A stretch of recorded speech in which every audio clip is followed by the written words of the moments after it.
नमस्कार, स्वागत है आपका हमारे चैनल पर। मैं हूं आपके साथ शिप्रा सैनी। पंजाब का सियासी माहौल गरमाया हुआ है और सुरक्षा चूक मामले के बाद एक बार फिर प्रधानमंत्री नरेंद्र मोदी पंजाब जाएंगे और चुनाव प्रचार करेंगे। लेकिन इस बीच एक बार फिर आतंकी संगठन सिख फॉर जस्टिस की ओर से धमकी दी गई है। दरअसल ये धमकी सुप्रीम कोर्ट के चीफ जस्टिस एनवी रमन्ना को दी गई है। इससे पहले भी सिख फॉर जस्टिस के जो संस्थापक हैं गुरु पतवंत सिंह पन्नू, उनकी तरफ से इस तरीके से धमकी भरे कॉल आए थे। सुप्रीम कोर्ट के वकीलों को ये धमकी दी गई थी। लेकिन अब सुप्रीम कोर्ट के चीफ जस्टिस एनवी रमन्ना, जिन्होंने इस पूरे मामले पर सुनवाई की है और एक जांच समिति का गठन इस पूरे मामले में किया गया है, उन्हें ये धमकी भरा कॉल आया है। बताया ये गया है कि यूके के नंबर से ये धमकी जो है वो सुप्रीम कोर्ट के चीफ जस्टिस ऑफ इंडिया यानी एनवी रमन्ना को दी गई है। तो अपने आप में बेहद गंभीर है, क्योंकि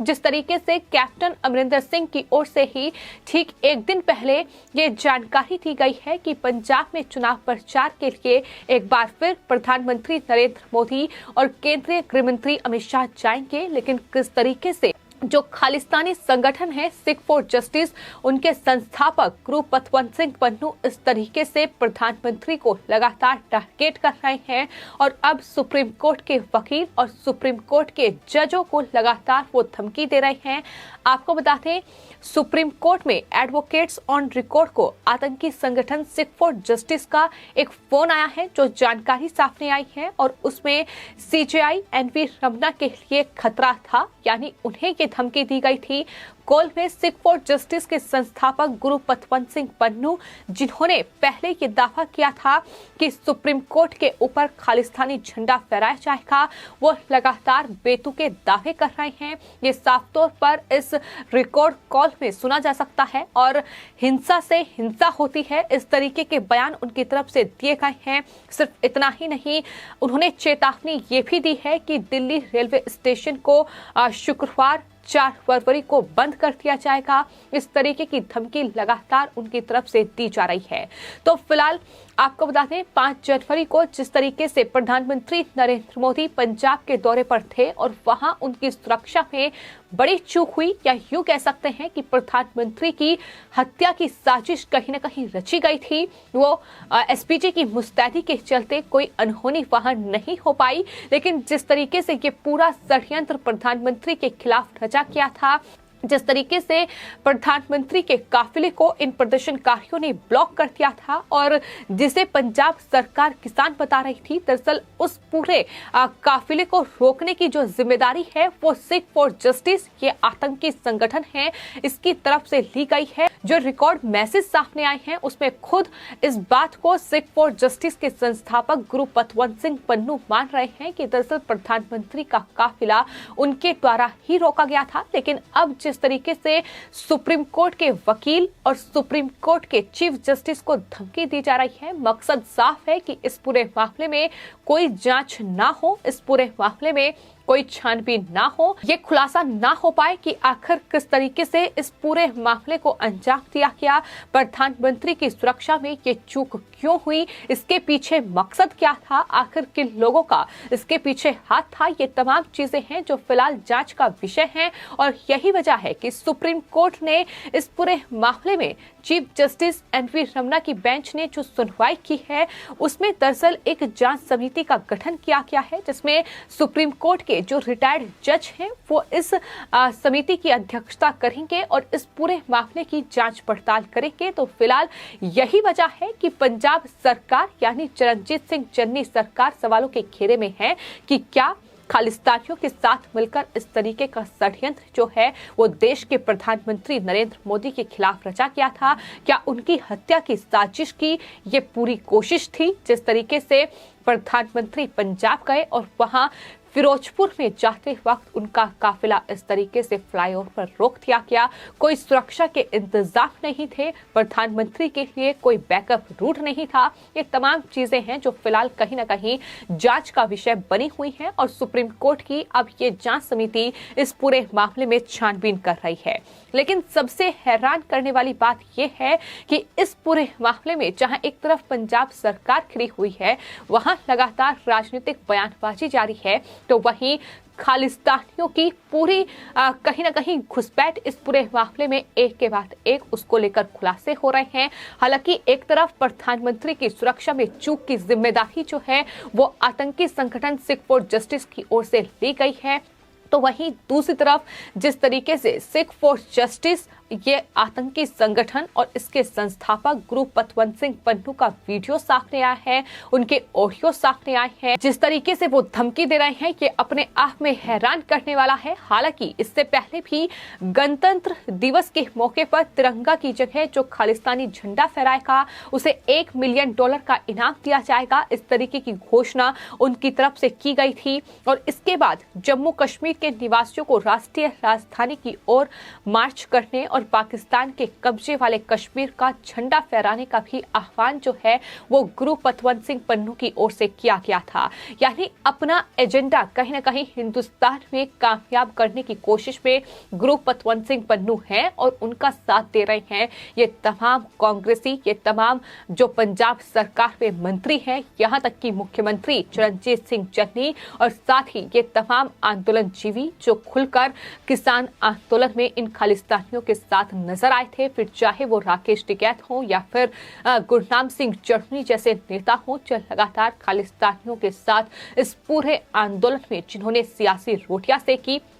हालांकि किस तरीके से खालिस्तानी ये आतंकी जो हैं ये हिंदुस्तान को टारगेट कर रहे हैं, किस तरीके से ये जो देश के नेता हैं खासतौर पर बीजेपी नेताओं केंद्र सरकार में मंत्रियों को टारगेट कर रहे हैं, ये हमने तब भी देखा जब 15 अगस्त 2021 से ठीक 16 दिन पहले बीजेपी के जो राष्ट्रीय अध्यक्ष हैं जेपी नड्डा और साथ ही जो हिमाचल के मुख्यमंत्री हैं जयराम ठाकुर, उन्हें दरअसल धमकी भरे ऑडियो मैसेज अमेरिका के न्यूयॉर्क शहर से भेजे गए थे। और इस पूरे मामले में अब जो जांच हुई है, जो एसआईटी की जांच सामने आई है, उसमें ये बड़ा खुलासा हुआ है कि दरअसल वो जो धमकी भरे मैसेज भेजे गए थे उसमें जो आवाज थी वो दरअसल आतंकी संगठन सिख फॉर जस्टिस के ये संस्थापक पन्नू की आवाज थी, जो कि अब इस जांच में पुष्टि हो चुकी है कि ये पन्नू की ही आवाज थी। और 56 सेकंड के इस धमकी भरे ऑडियो मैसेज को राज्य के 26 लोगों को भेजा गया था, यानी हिमाचल के 26 लोगों को भेजा गया था। और अब आपको बता दें इस पूरे मामले में साइबर क्राइम की एसआईटी केंद्रीय गृह मंत्रालय और सीपीआई के तहत इसे रेड कॉर्नर नोटिस जारी करने के आदेश की औपचारिकताएं जो हैं वो शुरू करती हैं, यानी पन्नू को अब इस पूरे मामले में रेड कॉर्नर नोटिस भेजा जाएगा। गुरु पतवंत सिंह पन्नू पर कार्रवाई होनी जरूरी है, जिस तरीके से वो लगातार हिंदुस्तान को कहीं न कहीं बांटने का प्रयास कर रहा है, जिस तरीके से वो भारत से पंजाब को अलग करने की तमाम षड्यंत्र उसके जारी है, किस तरीके से वो केंद्र सरकार को टारगेट कर रहा है। प्रधानमंत्री नरेंद्र मोदी की हत्या की साजिश रची गई है और इस पूरे मामले में फिलहाल सुप्रीम कोर्ट की ये जांच समिति जांच कर रही है। और यही वजह है कि गुरु पतवंत सिंह पन्नू की ओर से ये धमकी भरा कॉल जो है अब चीफ जस्टिस ऑफ इंडिया को आया है, यानी एनवी रमना, जिन्होंने इस पूरे मामले पर सुनवाई की थी और प्रधानमंत्री की सुरक्षा में हुई सेंध को बेहद गंभीर बताते हुए उन्होंने ये कहा था कि प्रधानमंत्री की सुरक्षा में चूक बेहद गंभीर मामला है और इस पूरे मामले की जांच भी बेहद गंभीरता से होनी चाहिए। यही वजह है कि जो पंजाब सरकार की ओर से जांच समिति बैठाई गई थी उसे कैंसिल कर दिया गया। जो केंद्रीय गृह मंत्रालय ने जांच समिति इस पूरे मामले पर बैठाई थी उसे कैंसिल कर दिया गया और सुप्रीम कोर्ट ने अपनी जांच समिति इस पूरे मामले पर तैयार की है, जिसमें सुप्रीम कोर्ट के जो रिटायर्ड जज हैं उनकी अध्यक्षता में ये जांच समिति जांच कर रही है, जिसमें एडीजी आईबी और ADG security Punjab, DGP Chandigarh, IG NIA और रजिस्ट्रार जनरल इस पूरी जो जांच समिति है उसमें शामिल हैं और सुप्रीम कोर्ट के रिटायर्ड जज इस पूरी समिति की अध्यक्षता करेंगे। जाहिर तौर पर यह गंभीर मामला है तो गंभीरता से छानबीन होनी चाहिए, बजाय कि इस पूरे मामले पर राजनीतिक बयानबाजी के। यही वजह है कि सुप्रीम कोर्ट ने ये जांच समिति बैठाई है, लेकिन जांच समिति जब जांच करेगी तो बड़े खुलासे इस पूरे मामले में होंगे जाहिर तौर पर। और यही वजह है कि फिलहाल ये खालिस्तानी इस तरीके से धमकी दे रहे हैं, ये आतंकी इस तरीके से धमकी दे रहे हैं, लेकिन सवाल बड़ा है कि क्या खालिस्तानी की धमकी कहीं पंजाब सरकार के साथ कोई सांठगांठ तो नहीं है कि अगर इस पूरे मामले में छानबीन होती है तो चन्नी सरकार को लेकर कोई बड़ा खुलासा हो सकता है, क्योंकि किस तरीके से कांग्रेस और पाकिस्तान का कनेक्शन है, किस तरीके से कांग्रेस नेताओं के खालिस्तानी कनेक्शन सामने आए हैं, ये किसी से छिपे नहीं हैं। और खासतौर पर बात अगर पंजाब की जाए तो सवाल यही है कि क्या इस तरीके से खालिस्तानियों की ये धमकी पंजाब कांग्रेस के नेताओं को बचाने के लिए सामने आई है, क्योंकि नवजोत सिंह सिद्धू हो और उनका पाकिस्तान से कनेक्शन हो, या फिर नवजोत सिंह सिद्धू का पंजाब के डीजीपी रहे जो कि प्रधानमंत्री की सुरक्षा की सेल में सबसे बड़े जिम्मेदार थे, उनके साथ जिस तरीके से उनके संबंध रहे हैं उसको लेकर भी लगातार जो शक का दायरा है वो नवजोत सिंह सिद्धू जो है उस घेरे में आए हैं। तो ऐसे में सवाल कई हैं कि आखिर पंजाब में प्रधानमंत्री की सुरक्षा में जो चूक हुई, जो हत्या की साजिश उनकी रची गई थी, उसमें जब सुप्रीम कोर्ट की जांच समिति जांच कर रही है तो इस तरीके से खालिस्तानी आखिर क्यों सुप्रीम कोर्ट के वकील और सुप्रीम कोर्ट के चीफ जस्टिस को धमकियां दे रहे हैं, वो उन्हें इस पूरे मामले में सुनवाई से रोक रहे हैं और कह रहे हैं कि अगर इस पूरे मामले में सुनवाई होगी तो इसका खामियाजा भुगतना पड़ेगा। तो ये अपने आप में सवाल है कि क्या पंजाब सरकार और खालिस्तानियों की मिलीभगत से ये कोई धमकी इस तरीके से सुप्रीम कोर्ट के चीफ जस्टिस को तो नहीं दी जा रही है। ये सबसे बड़ा सवाल फिलहाल बना हुआ है। फिलहाल आपकी इस पूरे मामले पर क्या राय है, हमें कमेंट बॉक्स में जरूर लिखें और चैनल को सब्सक्राइब करें। धन्यवाद।